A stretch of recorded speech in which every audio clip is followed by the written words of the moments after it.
All right, diving in today, we're going to be looking at this guide. It's from the podcast DeFilip, and it's all about AI image annotation platforms. Yeah. The top 10, actually. Oh, wow. Yeah. So, we want to kind of extract like the key insights, get a feel for the strengths and weaknesses of each of these platforms. Because obviously, as AI and computer vision develop, this is just going to become more and more crucial. Absolutely. I mean, it's the foundation of so many things that we're seeing.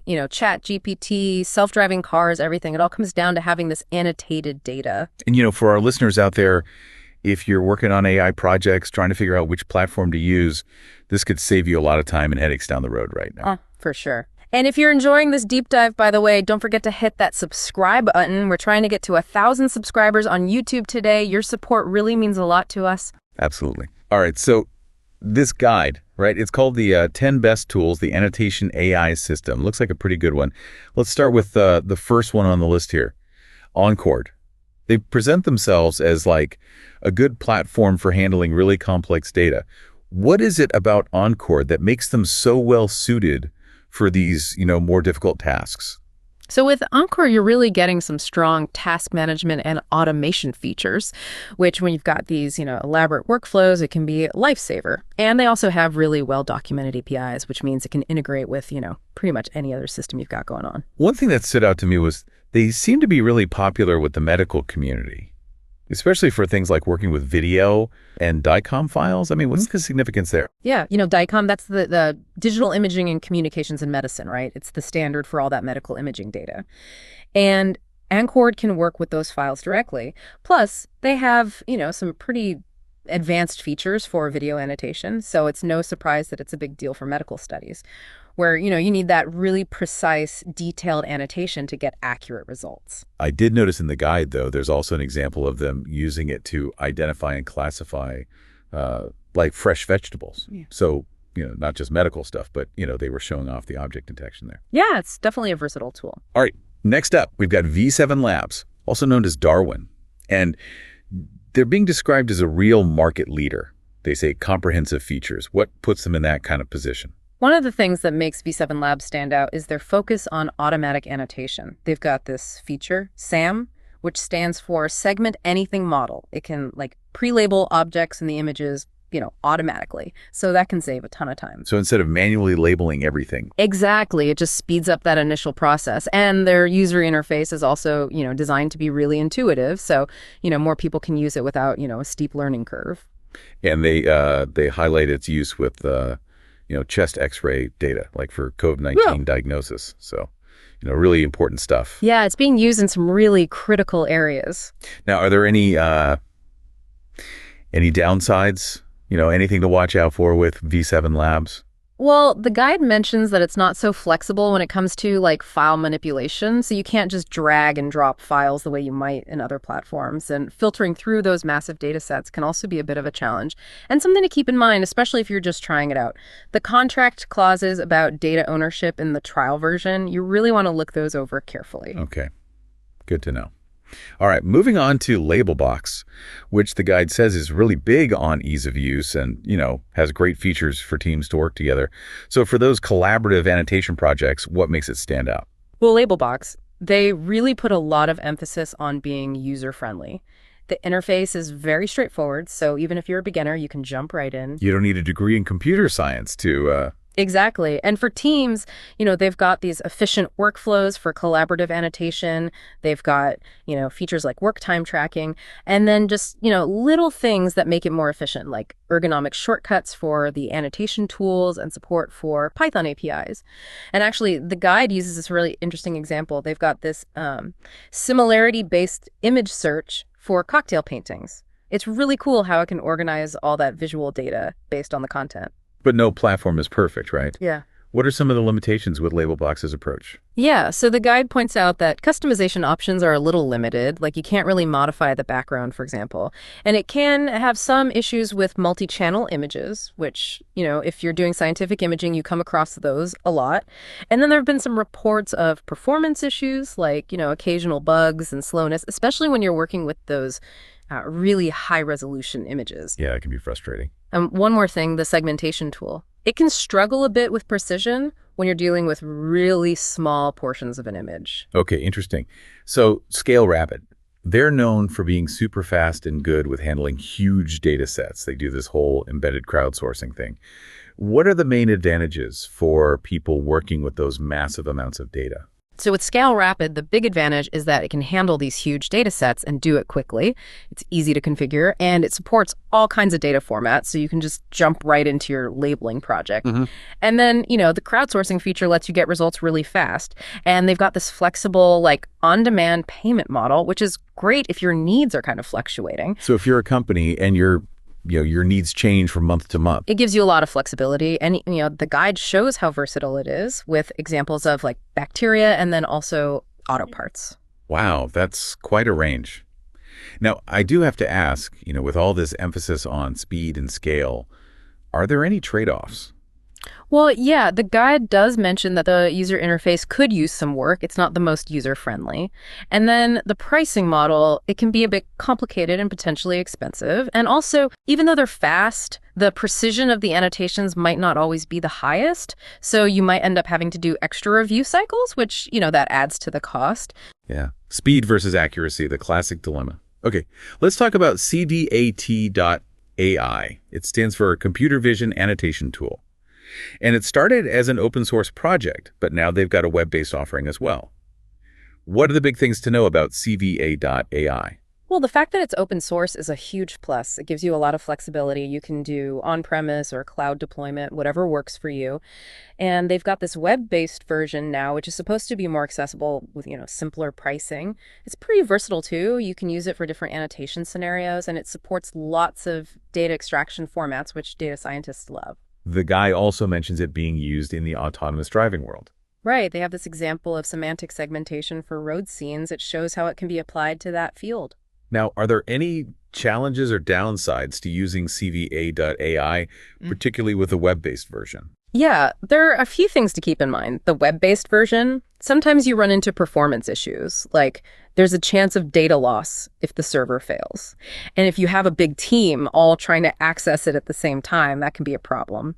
And then the data import features, they're not the best. They could be more user-friendly.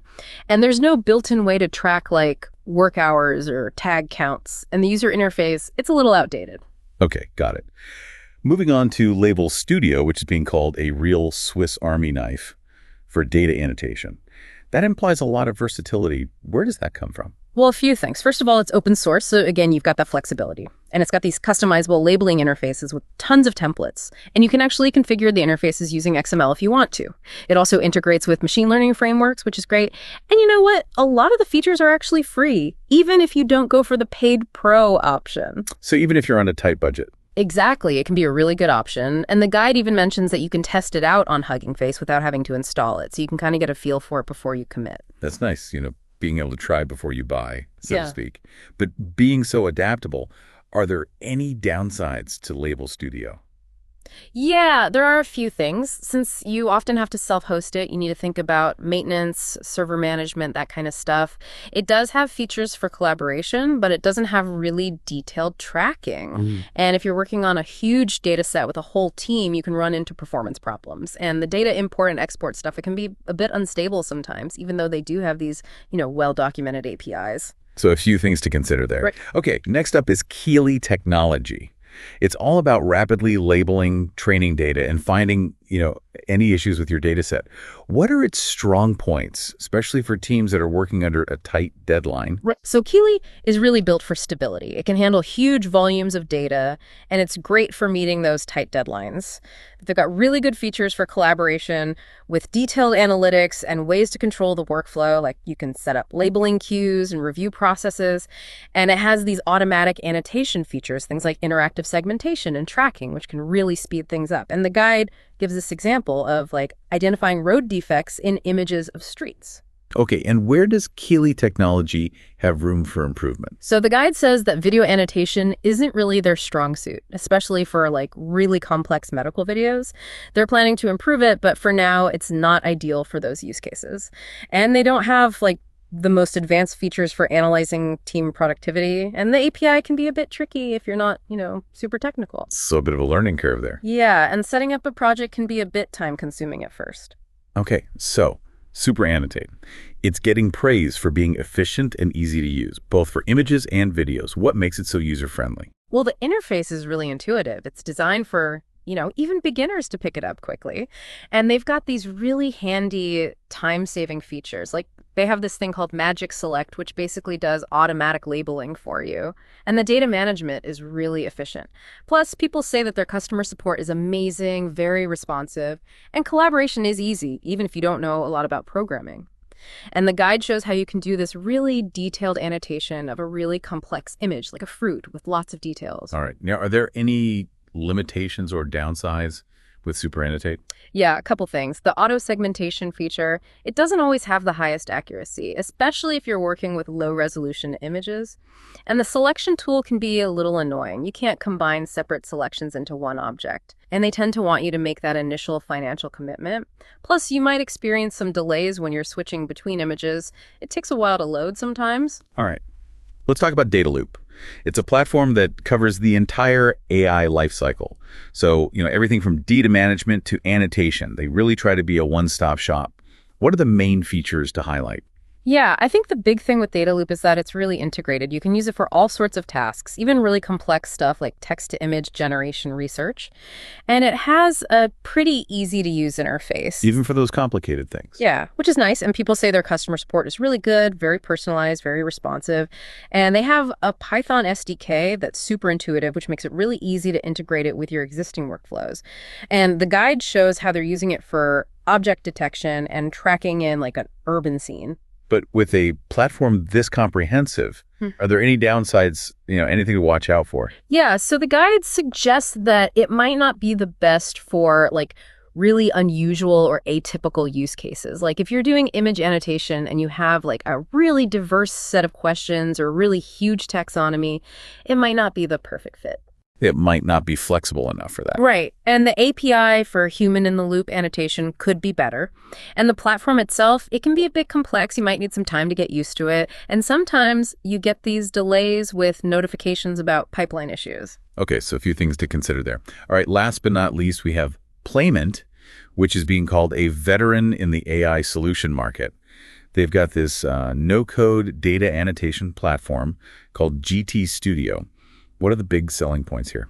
So Playment, they really focus on being flexible and applicable to all sorts of different industries. So e-commerce, banking, document management, you name it. And their GT Studio platform is designed to be super user-friendly. It's simple, powerful, and the application is pretty ergonomic. Not a lot of slowdowns or glitches or anything. Yeah, it's pretty smooth. And the guide shows an example of how they're using it for pedestrian detection in a city. So, pretty standard use case there. Yeah. But are there any downsides or limitations with Playment? Well, the pricing can be a bit of an issue. They charge per annotated object, so if you've got a lot of objects to annotate, it can get pretty expensive. And they don't have customizable reporting features, so that's something to keep in mind. So if you need those really specific reports, it might not be the best choice. All right, so we've gone through all 10 of these platforms. What's the big takeaway for our listeners as they're trying to decide which one to use?